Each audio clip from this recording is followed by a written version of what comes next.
Hello friends, कैसे हो आप लोग। मैं हूं खुशराजित वर्मा। स्वागत करता हूं आप सभी लोगों को हमारे इस चैनल में। फ्रेंड्स, आज के इस वीडियो में हम एचसीएफ और एलसीएम को बेसिक टू एडवांस लेवल तक डीपली स्टडीज करेंगे, जिससे कि एचसीएफ और एलसीएम से रिलेटेड किसी भी तरह का कॉम्पिटिटिव क्वेश्चंस को आसानी से सोल्व कर पाए। तो चलिए बिना देर के वीडियोज को स्टार्ट करते हैं।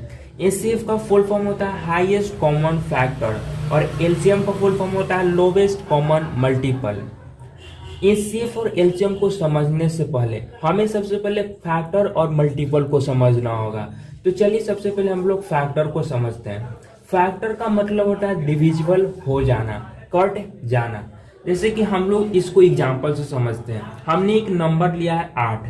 8 का अगर हम डिविजिबल देखें कि किन किन संख्याओं से 8 डिविजिबल है, तो 1, 2, 4 और 8 ये चारों संख्याओं से 8 डिविजिबल है। तो हम यह कह सकते हैं कि 1, 2, 4 और 8 ये चारों संख्या 8 का फैक्टर है।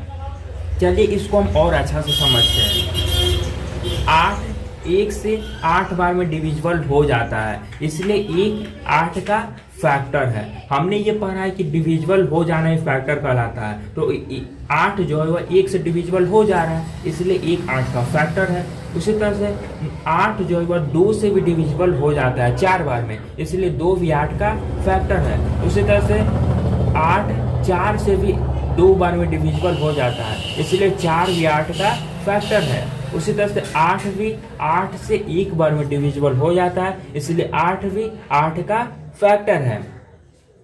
अब हम लोग कॉमन फैक्टर को समझते हैं। कॉमन फैक्टर का मतलब होता है सेम फैक्टर, एक ही फैक्टर।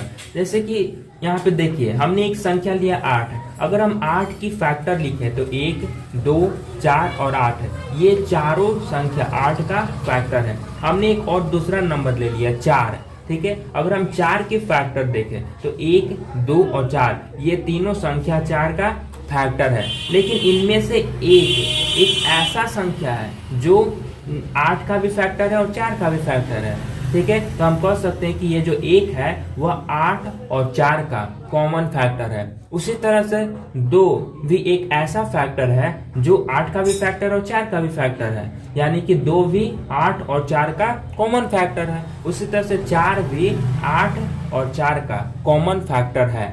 तो यहाँ पे इसीलिए हम लिख सकते हैं कि 1, 2 और 4 और 8 का कॉमन फैक्टर है, ठीक है, जिसमें 4 सबसे हाईएस्ट कॉमन फैक्टर है। अब यहाँ पे देखिए, 1 भी कॉमन फैक्टर है, 2 भी कॉमन फैक्टर और 4 भी कॉमन फैक्टर है, लेकिन 4 सबसे हाईएस्ट कॉमन फैक्टर है, सबसे बड़ा कॉमन फैक्टर है। और हमने यहाँ पे पढ़ा है कि हाईएस्ट कॉमन फैक्टर को ही हम लोग एचसीएफ कहते हैं। इसका मतलब कि 8 और 4 का एचसीएफ 4 होगा, ठीक है। 8 और 4 का एचसीएफ 4 होगा। क्यों?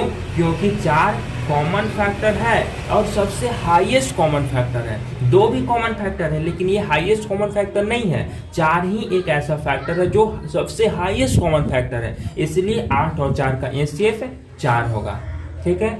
अब चलिए हम लोग मल्टीपल को समझते हैं। अभी हमने पढ़ा कि 1, 2, 4 और 8 ये चारों संख्या 8 का फैक्टर है। तो हम यह कह सकते हैं कि 8 ये चारों संख्या का मल्टीपल है। चलिए इसको हम लोग और अच्छा से समझते हैं।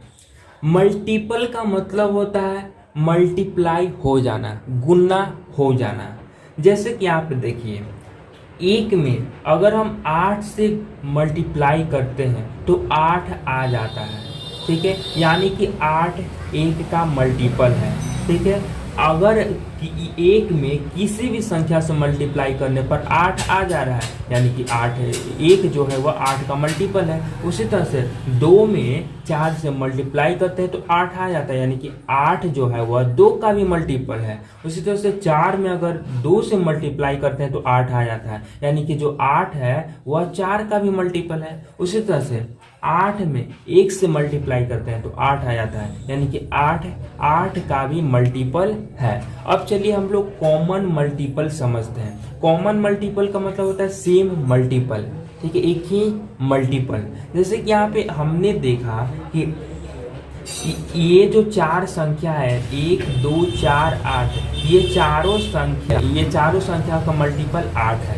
ठीक है, 8 जो है वह ये चारों संख्या का मल्टीपल है। उसी तरह से 1 2 और 4 ये जो तीन संख्या है ये तीनों संख्या का मल्टीपल 4 है। तो हम यह कह सकते हैं कॉमन मल्टीपल कहने का मतलब कि 8 और 4 का कॉमन मल्टीपल, इसका मतलब हो गया कि 8 गुने 4, 8 चौका 32। ये जो 32 है यह 8 और 4 का कॉमन मल्टीपल है। उसी तरह से अगर हम यहाँ पे 32 को 2 से भाग दे दे तो 16 आता है, यानी कि 16 भी 8 और 4 का कॉमन मल्टीपल है।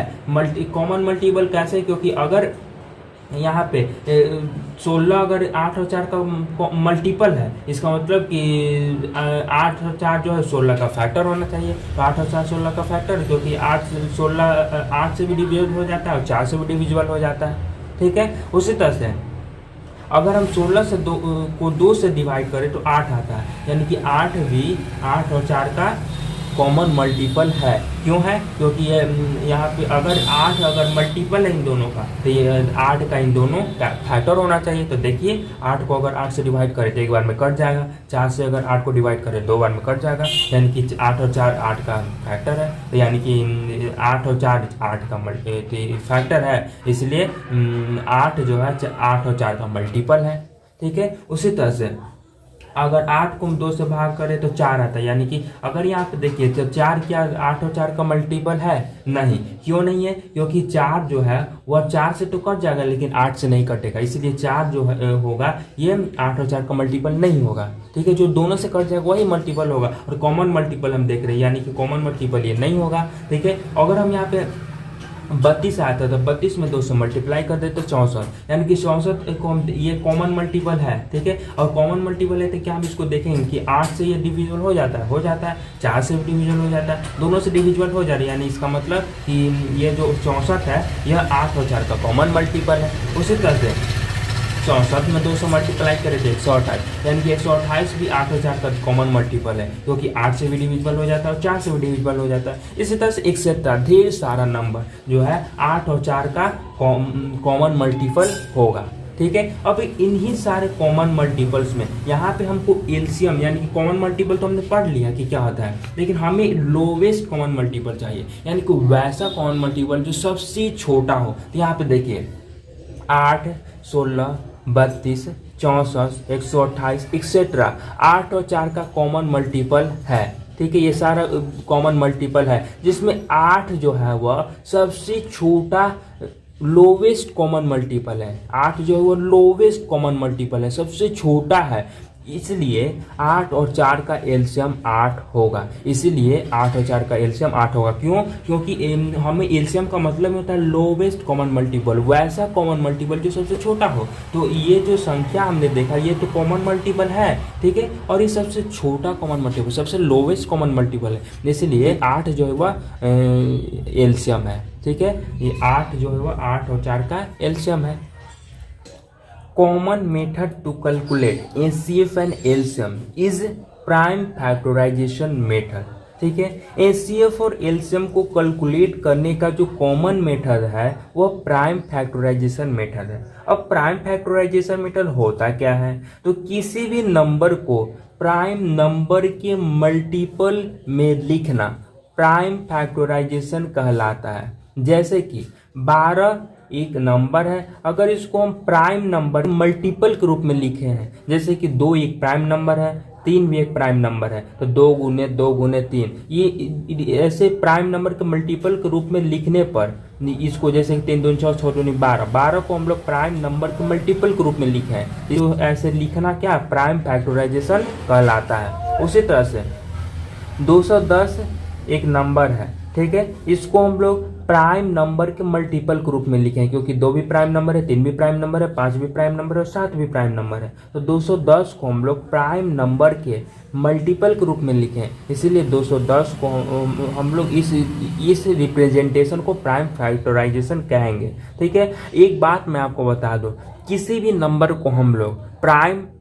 नंबर के मल्टीपल के रूप में लिख सकते हैं। ठीक है, तो ये प्राइम फैक्टराइजेशन होता है प्राइम नंबर को प्राइम नंबर के मल्टीपल के रूप में लिखना। चलिए हम लोग एक क्वेश्चन को सोल्व करते हैं। Find HCF and LCM of 18 and 30 by prime factorisation method. 18 और 30 को प्राइम फैक्टराइजेशन मेथड की मदद से एचसीएफ और एलसीएम निकालना है। तो चलिए हम लोग 18 को प्राइम फैक्टराइजेशन करते हैं तो 2 से 9, 3 से 3। उसी तरह से 30 का प्राइम फैक्टराइजेशन करते हैं तो 2 से 15, 3 से 5। तो हम लिख सकते हैं कि 18 जो है 18 का प्राइम फैक्टराइजेशन 2 गुने 3 गुने 3 और 30 का प्राइम फैक्टराइजेशन 2 गुने 3 गुने 5। तो यहाँ पे हम लोग एचसीएफ क्या हो जाएगा, तो एचसीएफ हो जाएगा एचसीएफ बराबर product of common prime factor. अब इसमें जो कॉमन प्राइम फैक्टर है ना, इसमें 18 और 30 का जो कॉमन प्राइम फैक्टर है, जैसे कि 2 जो है ना प्राइम फैक्टर तो है और 18 और 30 का दोनों में का कॉमन है, इसलिए कॉमन। और उसी तरह से 3 भी कॉमन प्राइम फैक्टर है। तो ये 2 और 3 यानी कि दोनों संख्याओं का कॉमन प्राइम नंबर जो है इसका अगर प्रोडक्ट कर दें हम लोग तो एचसीएफ आ जाएगा। जैसे कि 2 गुने 3 बराबर 6। उसी तरह से एलसीएम बराबर हो जाता है product of common prime number, ठीक है, product of common prime number and single prime number, ठीक है। जैसे कि 2 गुने 3 ये कॉमन प्राइम नंबर तो हो गया और उसके बाद फिर सिंगल प्राइम नंबर भी, यानी कि 3 भी गुने 3 और गुने 5, यानी कि कितना 180, ठीक है। तो एलसीएम हो जाएगा 180। उसके बाद अब चलिए अब हम लोग कुछ रूल्स को समझते हैं।